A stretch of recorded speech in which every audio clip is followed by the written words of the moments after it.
Dear student, आज हम पढ़ेंगे 11th क्लास की फिजिक्स। इसमें हमारा चैप्टर रहेगा मापन और इसके टॉपिक कोटिमान की आज बात की जाएगी। तो कोटिमान जो हमारा टॉपिक है, क्योंकि हमारा चैप्टर इससे पहले भी चल रहा है, मतलब चैप्टर स्टार्ट हुए अभी 2-3 दिन ही हुए हैं। तो जो हमारा टॉपिक है वो आज कौन सा है? आज का टॉपिक रहेगा आपका कोटिमान, और ये चैप्टर मापन से ही, और ये चैप्टर है आपका चैप्टर फर्स्ट, वो भी कौन से क्लास का? 11th क्लास का।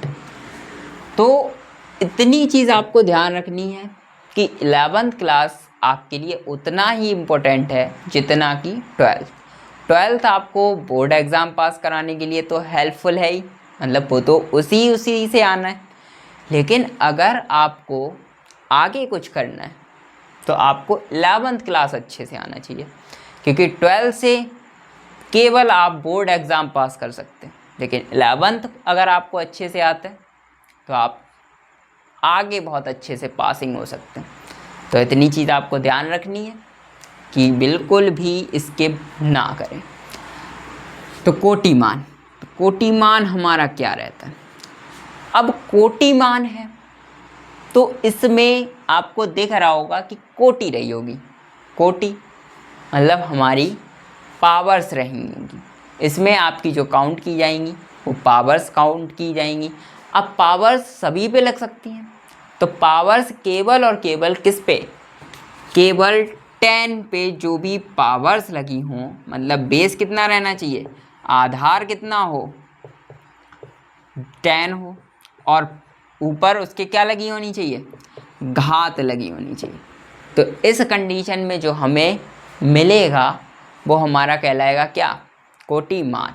तो हम बोल सकते हैं कि 10 पर लगी घातों का मान ही कोटिमान कहलाता है।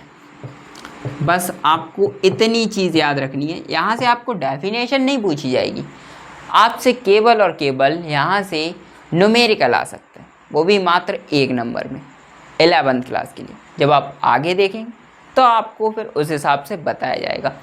अभी के लिए इतना ध्यान देना है कि जो हमारा कोटिमान है वो 10 पर लगी जो भी घात होती हैं, चाहे वो 1 लगी हो, चाहे -1 लगी हो, कितनी भी लगी हो, वो हमारी क्या कहलाएगी? कोटिमान कहलाएगी। अब एक इसके लिए क्या है? नोट पॉइंट और है, मतलब आप नोट करके एक चीज़ लिख लेना कि ये कंडीशन तो है ही है हमारी। अभी वैसे हम नोट पॉइंट आपको बाद में लिखाते, लेकिन आप अभी लिख लो क्या? कि 3.16 से बड़ी संख्या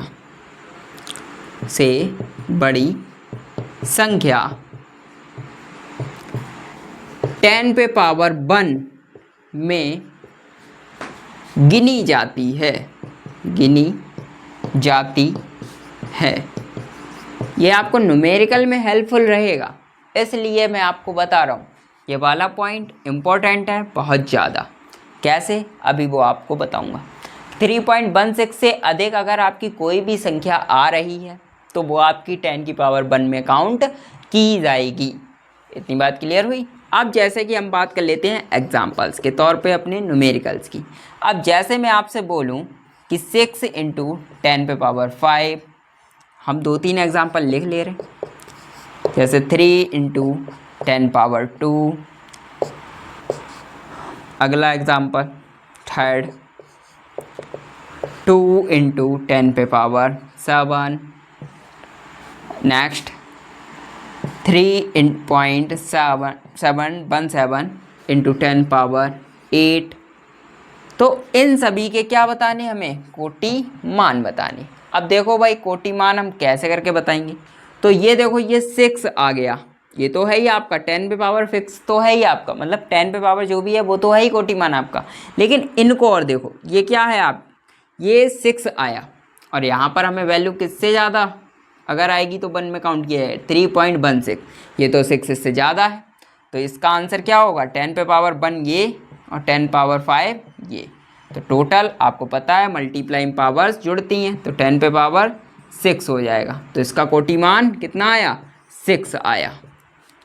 नेक्स्ट ऐसे करके देखो, ये 3 है और ये 3.16 छोटा है या फिर बड़ा है, तो देखो ये छोटा है और ये बड़ा है, तो क्या रहेगा भाई, तो रहेगा ये ऐसा ही, इसको हमें लेना ही नहीं है, ये नहीं काउंट किया जाता कोटि मान में। बस इतना ध्यान देना, अगर ये संख्या बड़ी हो रही है इस नंबर से तो काउंट 10 पे पावर 1 में काउंट कर दी जाएगी, नहीं तो छोड़ दो इसको, इससे हमें कोई लेना देना नहीं, ये छोटी है। तो 10 पे पावर 2 कोटि मान कितना आया 2 आया। ऐसे करके इसको देखो, ये 2 है वो 3, तो इसका भी कोटि मान कितना 10 पे पावर 7 है, तो कोटि मान कितना हो गया 7 हो गया। ऐसे करके देखो 3.17 है, ये 3.16 है, तो ये संख्या बड़ी है, तो 10 पे पावर 1 में ये काउंट होगा और 10 पे पावर 8 और मल्टीप्लाइंग पावर्स जुड़ जाएंगी, तो 10 पे पावर 9। तो इस टाइप से हमारा इसका आंसर 9 आ गया। तो इतनी बात आपको क्लियर हुई। तो इस टाइप से हमें क्वेश्चंस दिए जाएंगे और उनके हमें आंसर्स निकालने होंगे, ठीक है। और इसके अकॉर्डिंग हो सकता है हमसे कभी कभी यूनिट्स भी चेंजमेंट करवा ले, तब हमसे कोटि मान पूछा जाए, तो वो आपको ध्यान रखना है। और अभी तो स्टार्टिंग है, आगे आपको धीरे धीरे क्वेश्चन मिलते जाएंगे।